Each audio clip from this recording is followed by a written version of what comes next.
Wow, I can't believe it's been 7 months since I haven't done a Japanese progress update video. It's time we fix that. For this 20-second update, I wanted to reflect on why I was failing to learn Japanese. I know as a YouTube polyglot, I'm supposed to have it all figured out. I know everything about how to learn languages, but in reality, I don't. And even with over a decade-long experience of learning languages, the truth is I'm still learning as I'm going along, and each new language comes with its own sets of challenges. If you were here since the first update, first of all, hats off to you. Let me know in the comments. The video series started because I wanted to pass the JLPT N5 exam. If you're not familiar, JLPT is a Japanese language proficiency test, with N5 being the lowest level. Well, it turns out I haven't attempted any of the JLPT exams.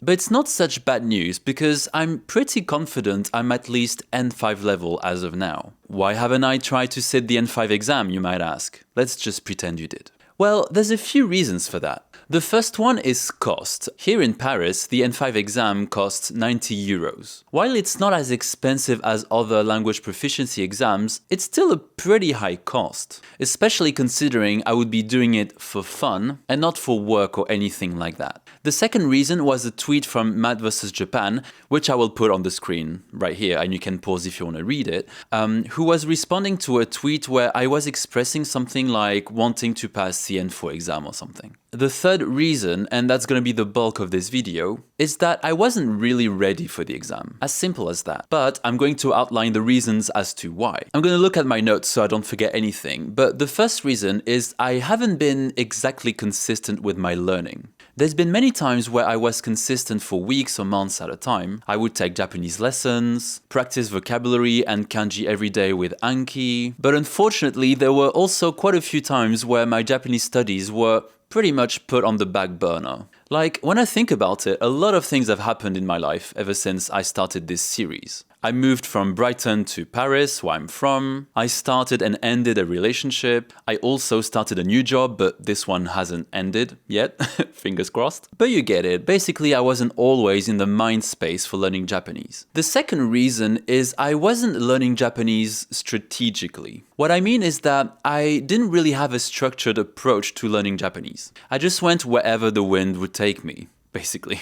I was kind of completing one textbook here, watching a grammar video there. It wasn't a very efficient use of my time. Having said that, I wouldn't go as far as to say that it was a complete waste of my time, since obviously by consuming Japanese, whether it may be textbooks, films, videos on the internet, or anything like that, I was still learning things. I'll add on to that, if you've been following the series, you know that I go to Japan as often as I can. Currently, it's about once a year.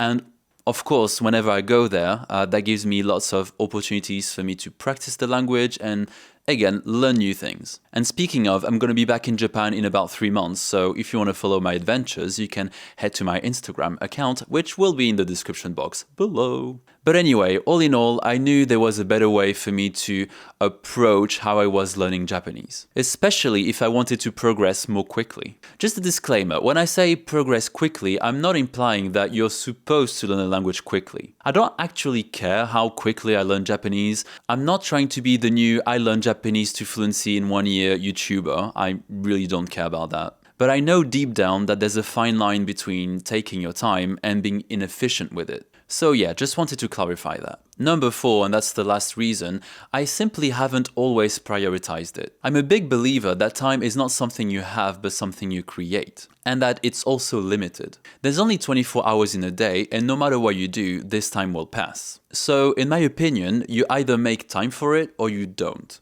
Of course, we're not living in some parallel universe where everything goes according to plan. We all deal with emergencies and unexpected events, and sometimes we're not, motivated to do things. There's lots of reasons why we can't do something. Of course, I'm not trying to guilt trip anyone. That's really not what we're trying to do here. But I vowed that I would one day become fluent in Japanese, and I will do everything that I can to make it happen. And if it doesn't happen, well, I'll die trying, I guess. And that went a little bit too dark, a little too quickly. Sorry for that. Anyway, so final part of this video, and that's how I like to finish my updates, is how the hell am I going to proceed from now on? Basically, I've tried to rethink the way I would learn Japanese moving forward. Nothing complicated, actually very simple. I've just decided to add more structure to my learning, and I will now follow the JLPT grammar lists for N5 and N4 and revise or learn, if it's a new grammar point I've never encountered before, everything. Everything. I'm using a grammar list from the website JLPT Matome, which I will put in the description box below. If I forget, please remind me. And I track everything that I learn or revise in a Word document with links to the material I've used to revise in that document. So then if I want to go back to it later, I can just click and it takes me straight to the website or the video, for example. I've also started to use ChatGPT to revise specific grammar points. So the other day I was learning how to say I have to, I don't have to, or I should, I shouldn't. And then I just asked ChatGPT to give me sentences which are, N4 or N5 level and asked me to translate them into Japanese and then give me any corrections if there's any mistakes. The first goal obviously is to practice the grammar structure, but also the second thing that it does is that often ChatGPT will ask you to translate words you've never used before or that I don't know or don't remember. And that's also an opportunity to practice vocabulary, not just doing grammar. I know a lot of people say you shouldn't learn to translate from one language to the other when learning languages, but I think for just practicing a very specific aspect of the language, it's fine. And also, it's none of your business. I'm joking. But back to ChatGPT, I think a good idea, and that just came to me while I was writing the video, is to feed it my document where I track all the grammar points and ask ChatGPT to quiz me on any of the grammar points that is in the document. I think it's a great way to always refresh your knowledge, because if you learn a grammar point and then forget about it for 3 months, then it's like it almost never happened, You'll have to just relearn it. So if I regularly revise stuff that I've done before, then I think I can always refresh that knowledge and keep it fresh in my mind. And finally, and that's the last point I wanted to address, I think, is that I'm still working on my Anki deck, which is a 6K vocabulary deck. I was kind of naive and hopeful in the previous update that by the time I will be in Japan, so in coming June, I will have learned, 4K or 5K words.